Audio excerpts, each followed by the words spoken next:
Manage your self studies with syllabus, कि आपने time manage करना किस चीज के लिए है, either for your homework, either for your self studies, either for your extra को करिकुलर एक्टिविटी। आपको स्कूल का होमवर्क भी है, साथ में आपको सिलेबस भी है और आपकी अपनी सेल्फ स्टडीज भी है। लाइक भी मैथ्स भी करना है, फिर साइंस भी करनी है, फिर सोशल साइंस भी करनी है, फिर इंग्लिश भी करनी है। अगर आप ये चारों चीजों करने लगोगे तो एक भी चीज नहीं होगी।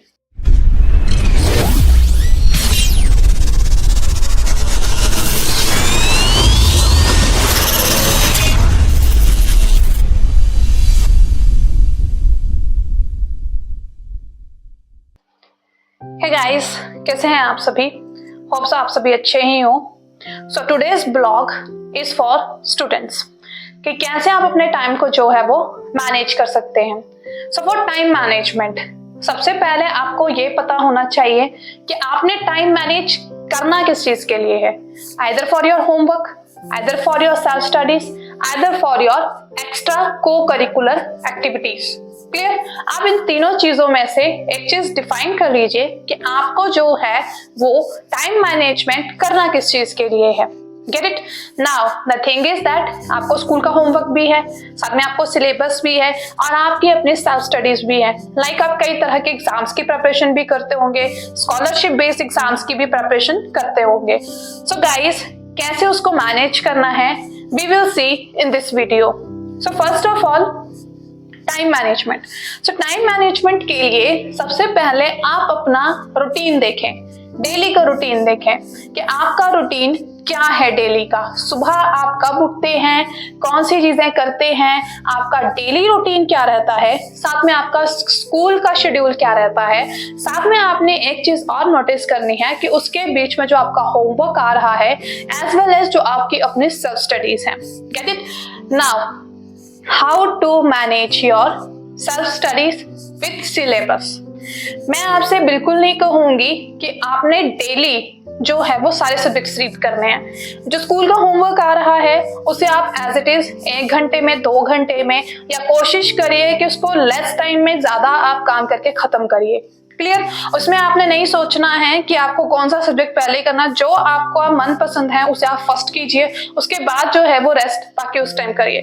नाउ जब आपने रिवीजन करना है, क्योंकि मेन चीज क्या है आपकी, रिवीजन करना, तो रिवीजन करने के लिए आप क्या करेंगे, एक आप टफ सब्जेक्ट लीजिए, उसके साथ मैच बनाइए एक इजी सब्जेक्ट का। यानी सपोज कि आज आपने मैथ्स का एक टॉपिक ले रखा है कि आप कोई उसकी एक एक्सरसाइज करने वाले हैं, उस एक्सरसाइज को सॉल्व करने के बाद आप उसके साथ एक इजी सब्जेक्ट लीजिए, चाहे आप हिंदी यूज कर लीजिए, चाहे आप उसके साथ कोई और इजी जो आपको इजी लगता हो, जैसे आप संस्कृत ले सकते हैं, कंप्यूटर ले सकते हैं, तो आप इनको जो है वो बैलेंस करिए। इसी तरह से एक आप टफ सब्जेक्ट लीजिए, एक आप इजी सब्जेक्ट लीजिए, उन दोनों को साथ में लेके चलिए। आप ऐसा मत कीजिए कि आपको भी मैथ्स भी करना है, फिर साइंस भी करनी है, फिर सोशल साइंस भी करनी है, फिर इंग्लिश भी करनी है। अगर आप ये चारों चीजों करने लगोगे तो एक भी चीज नहीं होगी। क्लियर? तो पहले आप क्या करो कि पहले टफ सब्जेक्ट को उठा के पढ़ लो, उसके बाद एक रिलैक्सेशन सब्जेक्ट पढ़िए। क्लियर? आपने एक ही एक्सरसाइज जो है वो 1 डे में करनी है। आप उसी तरह से अपना शेड्यूल बना लीजिए डायरी के ऊपर कि मैंने इतनी देर में करनी है, इतना मैंने ये चीज करनी है और 1 वीक में मैंने इतना टारगेट लेके चलना है। लेकिन ये जो आपका रिवीजन शेड्यूल है ये 1 घंटे से ज्यादा नहीं होना चाहिए।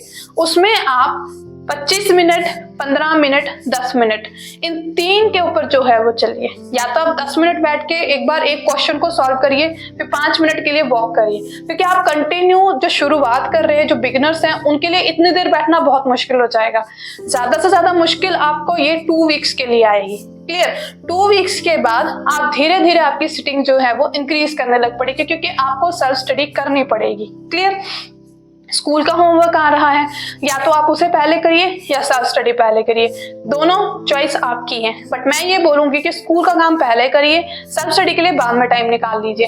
पर अगर आप स्टार्टिंग से ही दोनों को बैलेंस करके चल रहे हैं तो आपको ज्यादा प्रॉब्लम नहीं आएगी, क्योंकि स्कूल में अगर थोड़ा सा कॉन्सेप्ट साइंस का पढ़ाया गया है तो उसको आगे फटाफट से पढ़ लीजिए। और एक चीज आपने ध्यान रखना है कि डेली आपने उस चीज का रिवीजन करना है, एक सब्जेक्ट का। चाहे आज आप इंग्लिश का कर रहे हो, कल आप साइंस का कर रहे हो, परसों आप मैथ्स का कर रहे हो, नेक्स्ट डे आप सोशल साइंस का कर रहे हो, तो उस तरह से उन चीजों को मैनेज कर लीजिए। क्लियर? और आपने एक वीक का शेड्यूल बना रखना है कि मंडे को मैंने जो है वो मैथ्स ही करना है, ट्यूसडे को मैंने साइंस का रिवीजन जितना भी है पूरे एक वीक का वो करना है। तो उस तरह से आप अपने प्लानिंग को जो है वो करिए। क्लियर। अब आता है कि सिलेबस कंप्लीट करना है। अब देखिए स्कूल में आपको चीजें पढ़ाई जा चुकी हैं, क्लियर। आपको उन चीजों को रिकॉल करना है, क्लियर। तो रिकॉल करने के लिए या तो आप नोट्स बनाते हैं या आप बुक पे जाते हैं। मेरे हिसाब से आपको बुक पे ही जो है वो स्टिकी नोट्स लगा लेने चाहिए, बुक को ही हाईलाइट करना चाहिए, बुक पे ही चीजों को लिख लेना चाहिए पेंसिल के साथ। क्यों? क्योंकि बुक में कई बार हम ऐसी चीजों को भी नजरअंदाज कर देते हैं जो बहुत इंपॉर्टेंट होती है जब हम अपने नोट्स बनाते हैं।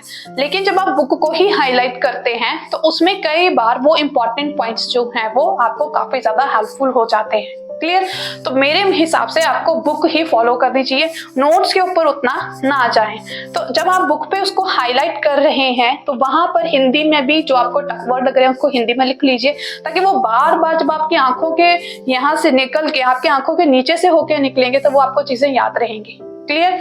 So this is the process कि कैसे कैसे आप टाइम शेड्यूल करते हैं, मैनेज करते हैं और चीजों को याद करते हैं। और चीजों को रिवाइज करिए, याद मत कीजिए, प्रेशर इतना ही लीजिए उतना।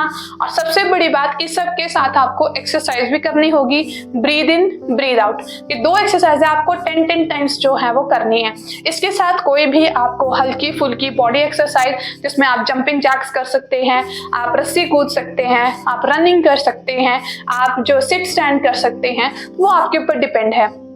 मेंटल एक्सरसाइज के लिए सिर्फ ब्रीद इन और ब्रीद आउट सबसे ज्यादा बेस्ट रहती हैं और इससे आपका जो है वो स्ट्रेस भी कम होता है और आपकी चीजें भी मैनेज हो जाती हैं। दूसरी बात कि आपने जो है वो दौड़ना नहीं है, रश नहीं करना है कि मुझे ये भी करना है, मुझे ये भी करना है, मुझे ये भी करना है, ऐसा नहीं करना है। आपने पेशेंटली आपने मन बना लिया है कि आज मैंने मैथ्स ही करना है, तो 30 मिनट्स आप सिर्फ मैथ्स ही करेंगे।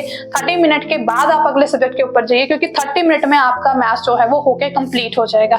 शुरुआत करना मुश्किल है, लेकिन जब वो खत्म होता है तो बहुत खुशी होती है। तो इस चीज को जो है वो भूलिएगा मत। तो ये आज का जो है वो स्टडी ब्लॉग था, जो आपको जो है काफी ज्यादा हेल्पफुल रहेगा टाइम मैनेज करने के लिए। और बेसिकली आपको इससे समझ भी आएगा कि कैसे मैं आगे जो है वो खुद को एनहांस कर सकता हूँ। सो गाइज, अगर आपको मेरा ब्लॉग अच्छा लगा हो तो प्लीज लाइक, शेयर और सब्सक्राइब करना मत भूलिएगा। इसी के साथ thank you so much, have a great day.